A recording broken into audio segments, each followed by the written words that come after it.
waktunya. Saya ingin waktu Bapak sedikit, apa bisa Pak? Bisa, bisa. Ini ada beberapa hal yang saya ingin mewawancari Bapak. Jadi ada beberapa pertanyaan yang akan saya ajukan nantinya Pak ya, mengenai sebagai posisi Bapak. Saya adalah sebagai kepala sekolah di SMA Negeri 1 Oromamalik ini Pak ya. Bapak selama ini bagaimana Bapak dapat mengidentifikasi masalah-masalah yang merupakan baik itu dilema etika atau bujukan moral?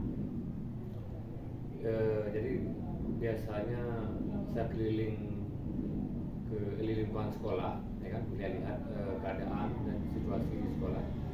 Misalnya ada hal tertentu yang berkaitan dengan etika ataupun yang bujukan moral itu, yang seperti pertanyaan itu nanti akan saya panggil guru BK, juga guru wali kelas, kemudian waka kesiswaan. Jadi saya menyampaikan hal-hal yang temuan di lapangan di lingkungan sekolah.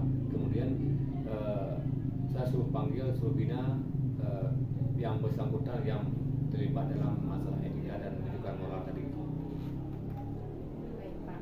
Bagaimana Bapak menjalankan pengambilan keputusan di sekolah Bapak, terutama untuk kasus-kasus yang dimana ada dua kepentingan? Misalnya Pak, kasus itu bernilai sama-sama benar atau sama-sama mengandung nilai kebajikan pada suatu permasalahan. Itu memang agak sedikit sulit kalau kita mengambil keputusan, tapi kita harus lebih terarah dan juga objektif. Namun kebijakan-kebijakan juga harus ada, terutama kita harus melihat dulu sisi mana yang lebih positif, yang lebih menguntungkan sekolah. Itu harus kita lihat juga kan. Kemudian juga tidak merugikan pihak yang lain tadi. Jadi sama-sama menguntungkan di situ, sama-sama bisa harus kita berikan kebijakan, ya kan. Jadi satu bukan berarti begini ya.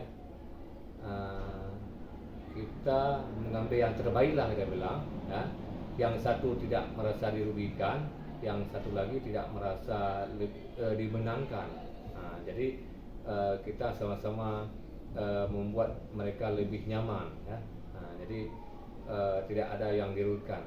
Nah, jadi tapi yang kita harus pilih yang terbaik di situ. Dan kebijakan kita buat dan kita bina terus kalau misalnya ada hal seperti itu. Berarti mengambil keputusan yang baik untuk bersama. Yang terbaik ya. Baik Pak. Kira-kira Pak, langkah-langkah atau prosedur seperti apa nih yang biasa Bapak lakukan selama ini? Prosedur itulah kita kan merujuk kepada peraturan-peraturan yang ada di sekolah ini, ya kan. Nah, kita itu tidak kita hilangkan. Nah, kemudian dari situlah kita berangkat dari peraturan itu, kita lihat mana yang menjadi pelanggaran, itu memang kita tetapkan sanksinya, walaupun sanksinya sanksi yang tidak berat. Nah, yang pertama memang kita harus menegur dulu, membina. Setelah itu baru kita ambil tindakan lebih lanjut. Nah, jadi jangan terburu-buru dalam hal ini. Memang siswa ataupun guru juga harus kita bina sebaik mungkin. Nah, jangan terlalu dianggap kejam, ya. Nah, jadi intinya kita panggil, kemudian kita bina, ya. Nah, kita berikan masukan segala macam. Kalau seandainya tidak perlu, baru kita ambil tindakan yang kira-kira juga tidak terlalu membuat yang bersangkutan dirugikan. Baik Pak. Di sini kan kita tahu Pak, kalau misalnya kasus yang menyangkut tentang dilema etika itu biasanya kasusnya itu saat kita mengambil keputusan itu kasusnya itu bersangkut tentang benar lawan benar. Namun untuk kasus yang bujukan moral itu biasanya kasusnya itu benar lawan salah. Berarti kasusnya itu agak bertentangan gitu Pak, ya kan? Nah, di sini hal-hal apa saja yang selama ini yang Bapak anggap efektif dalam pengambilan keputusan pada kasus-kasus dilema etika ini? Ya. Dalam etika tadi ya. Yang pertama itu seperti saya ungkapkan yang pertama dulu tadi, kita tidak lari dari peraturan-peraturan yang ada di sekolah, ya. Kemudian juga dalam hal ini kita bina dulu kalau misalnya mereka terlibat, ya kan. Kemudian kita bina semaksimal mungkin sehingga mereka bisa berubah ya. Kemudian yang kelima, pendidikan moral itu memang kadang-kadang itu harus kita ambil keputusan yang lebih tepat ya. Nah, jadi di situ kan seperti tadi dikatakan ada yang benar ada yang salah ya. Nah, jadi kita tidak membenarkan tidak menyalahkan. Sama-sama kita bina dulu ya kan. Yang benar itu juga kita kasih pembinaan, yang salah juga kita kasih pembinaan. Namun dalam mengambil keputusan harus yang lebih yang kita utamakan adalah yang benar dulu. Kemudian yang salah itu kita bimbing kembali. Hal-hal apa saja nih Pak yang selama ini merupakan tantangan Bapak dalam mengambil keputusan pada kasus-kasus dilema etika Pak? Memang banyak tantangan yang kita hadapi, terutama di bagian di siswanya ya. Mereka kadang-kadang memang ada dari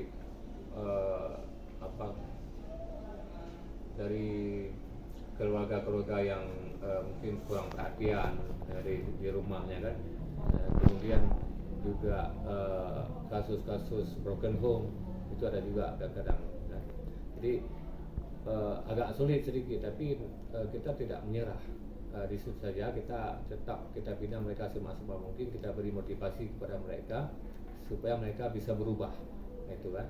Nah, jadi itu kendala-kendala yang kita hadapi. Jadi anak-anak yang bermasalah itu tetap dari keluarga-keluarga yang ada sedikit masalah di rumah, terutama yang broken home ataupun kurang perhatian dari orang tua. Baik Pak. Apakah Bapak memiliki sebuah tata cara atau jadwal tertentu begitu dalam sebuah penyelesaian kasus dilema etika? Apakah Bapak langsung menyelesaikan di tempat atau memiliki sebuah jadwal untuk menyelesaikannya? Bentuk atau prosedur seperti apa biasanya yang Bapak jalankan dalam menyelesaikan masalah dilema etika? Kita di sini ada tim khusus. Tim khusus itu tim yang memang kita buat untuk membina siswa yang bermasalah ya. Itu dari kesiswaan, di situ ada nanti pembina OSIS, ada wali kelas, kita libat juga wali kelas. Jadi setiap 1 bulan sekali itu kita rekap bagaimana siapa-siapa saja yang bermasalah, anak-anak kan. Kalau ada masalah, nanti kita surati mereka atau kita panggil dulu mereka. Kalau misalnya tidak berubah, kita panggil orang tua ataupun kita adakan kunjungan ke rumah mereka. Nah, jadi kita adakan kunjungan ke rumah mereka, kita jumpai orang tua dan juga di situ kita jumpa dengan dia. Nah, jadi ada beberapa cara ya. Yang pertama kita panggil dia, yang kedua nanti kita panggil orang tua. Kalau misalnya dia nggak ada lagi orang tua atau bagaimana ada masalah dengan orang tua, kita adakan kunjungan ke rumah. Berarti dibuat penjadwalan? Ada jadwalnya 1 bulan sekali itu. Dan adakah seseorang atau faktor-faktor apa yang selama ini mempermudah atau membantu Bapak dalam mengambil keputusan dalam kasus-kasus dilema etika? Itu yang mempermudah itu ada dukungan dari guru. Nanti ada guru yang memang seperti tim tadi ya, itu memang mereka terlibat langsung ya. Jadi tim itu yang akan mengarahkan bagaimana solusi yang terbaik terhadap kasus-kasus yang timbul yang ada di sekolah ya kan. Kadang-kadang kita bersama-sama mengunjungi rumah siswa yang bermasalah kalau seandainya orang tuanya tidak bisa hadir ke sekolah. Jadi itu salah satu hal yang mudah ya. Kita nih kompak bersama-sama ya. Nah, jadi itu salah satu yang membuat kita lebih mudah. Berarti ada dukungan dari tim-tim gitu ya, Pak ya yang ya. membantu dalam mengambil semua keputusan Pak ya. Dari semua hal yang telah Bapak sampaikan, kemudian apa yang dapat Bapak petik dari pengalaman Bapak selama mengambil keputusan dilema etika ini?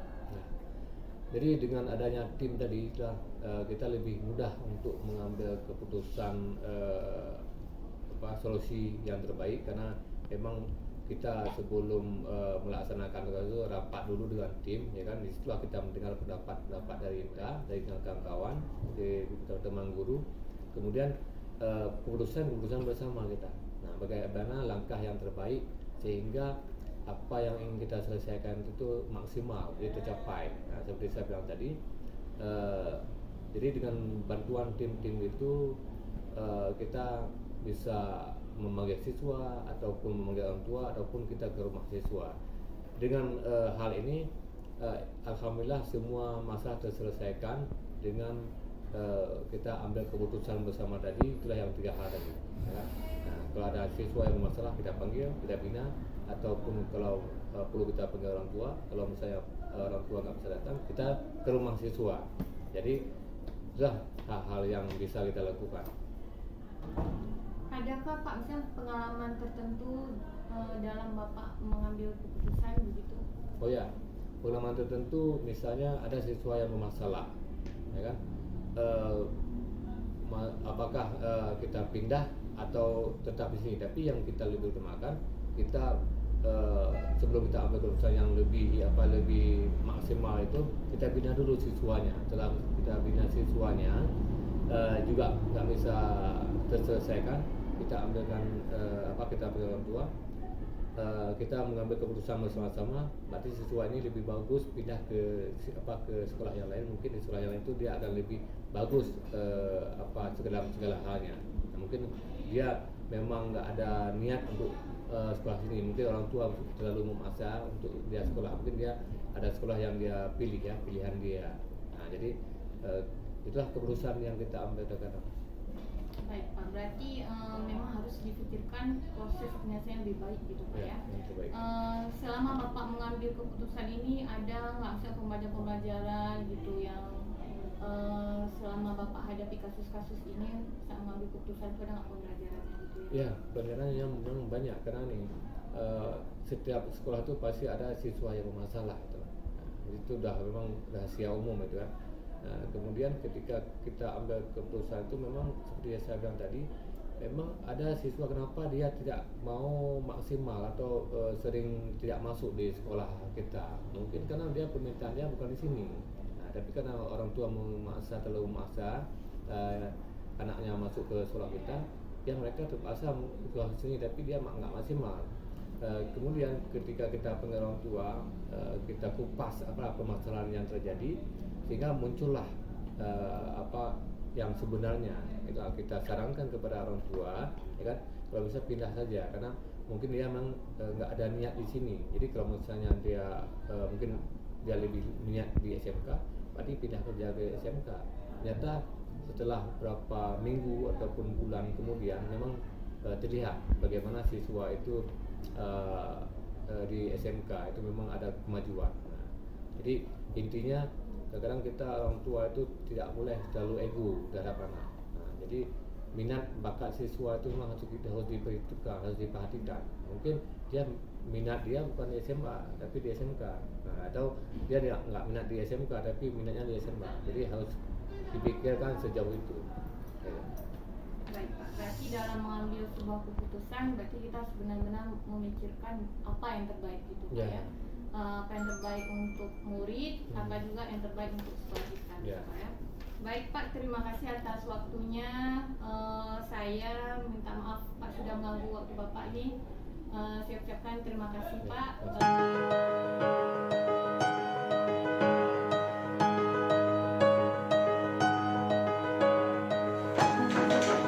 Assalamualaikum Bu. Salam, masuk.